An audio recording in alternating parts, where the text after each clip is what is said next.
So, Allahu Akbar, McCain kind of laughed that off. Question from Fox the other day. What's your response to his snippiness lately? Senator McCain's response was completely ignorant and offensive. Good people, whether they're Muslims, Christians, or Jews, don't scream "Thank God" when they kill people. Well, and it's completely outrageous that he would say such a thing.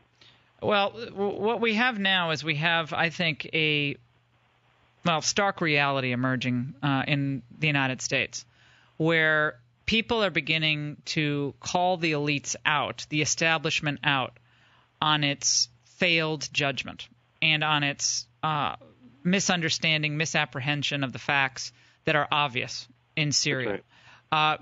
And John Boehner, the Speaker of the House, who is a personal friend, and I like him a lot, but none of that is relevant for this point.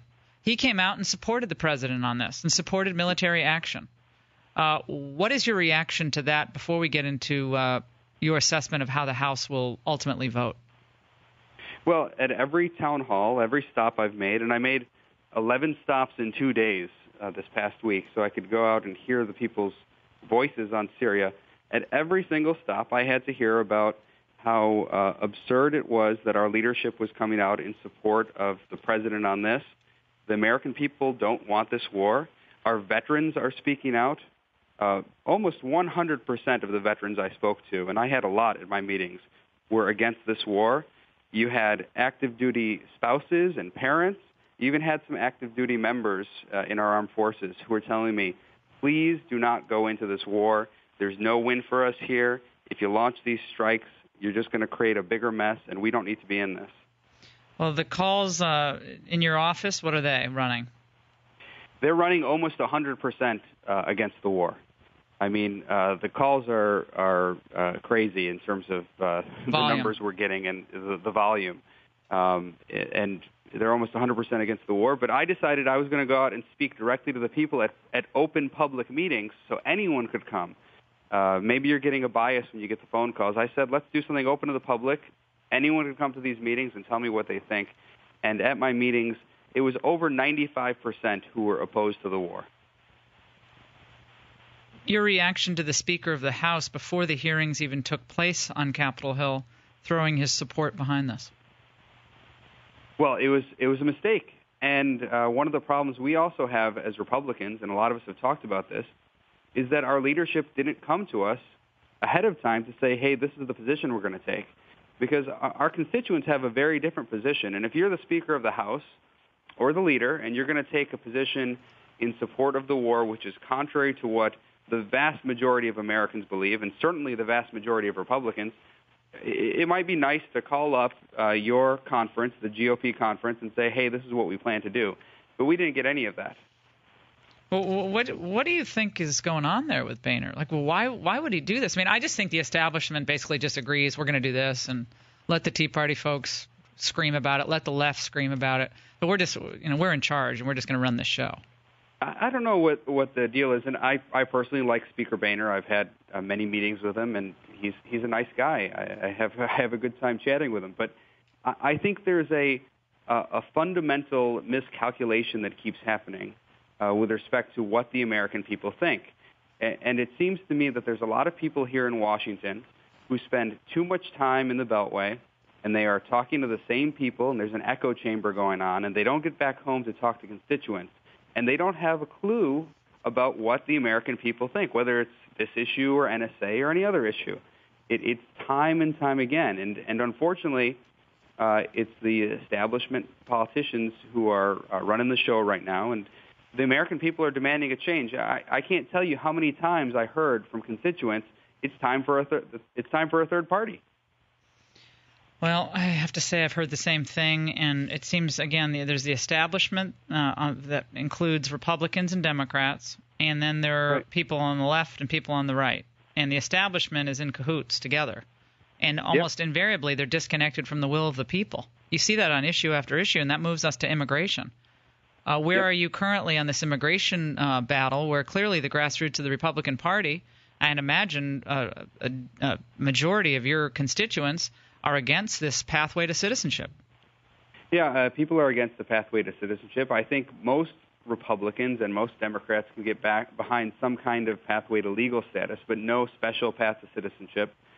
And it's something, again, when you're talking about immigration, you don't start with the Democrats' plan and then move to something, even worse. And that's what seems to be happening time and again. We start with the Democrats' plan, and then it ends up getting even a little worse over time.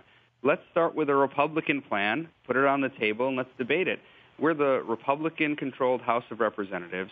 When we put a plan forward, whether it's immigration or anything else, it should be a plan that most Republicans can get behind.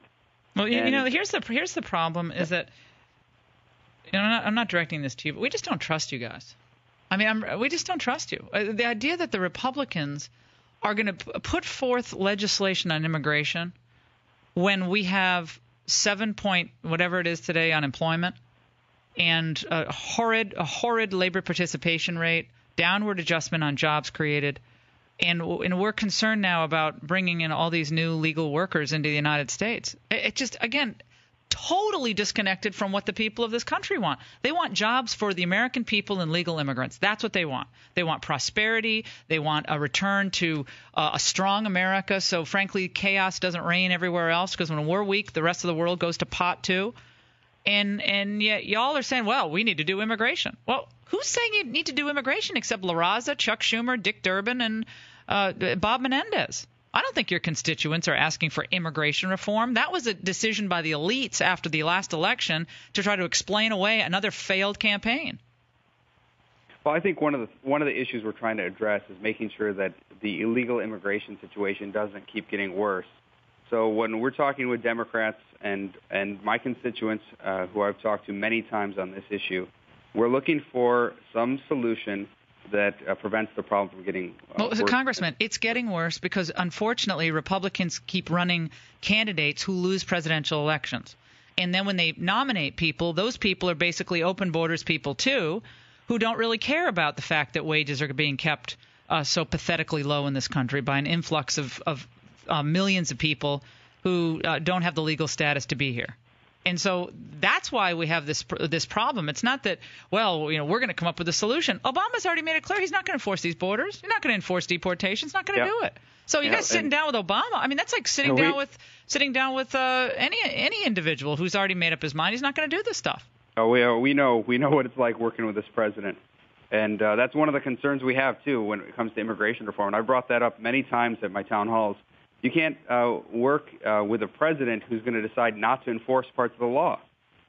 If you have where in Obamacare, the president says, I'm not going to enforce the parts that aren't working. Mm-hmm. How do we know that we don't put together an immigration package where the president then says, I'm not going to enforce the border security? Of course he's not going to. He's already showed us he's not going to. It's ridiculous. Congressman, before we let you go, and back to this John Boehner issue, do you believe this Syria support that he and Nancy Pelosi and people like Dick Durbin are giving to the president, specifically with regard to him, is there any talk on Capitol Hill about a threat to his speakership over this, and then in combination with some of the other issues? I think we're reaching a tipping point. And look, it's not coming from members of Congress. It's coming from our constituents. I am tired of going home and defending our leadership time and again on these issues and saying, well, give them time and they're nice guys. At some point, we have to have some leadership, and there's constantly a vacuum in leadership.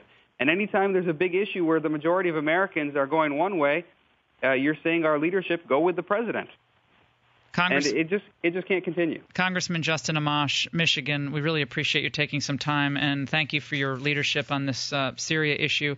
The American people have spoken, and frankly, the American people are in agreement with the rest of the world. This is a mess, and the sides are not clear, and the lines are not clear there. Cannot spend another dime in a part of the world where our interests are not crystal clear.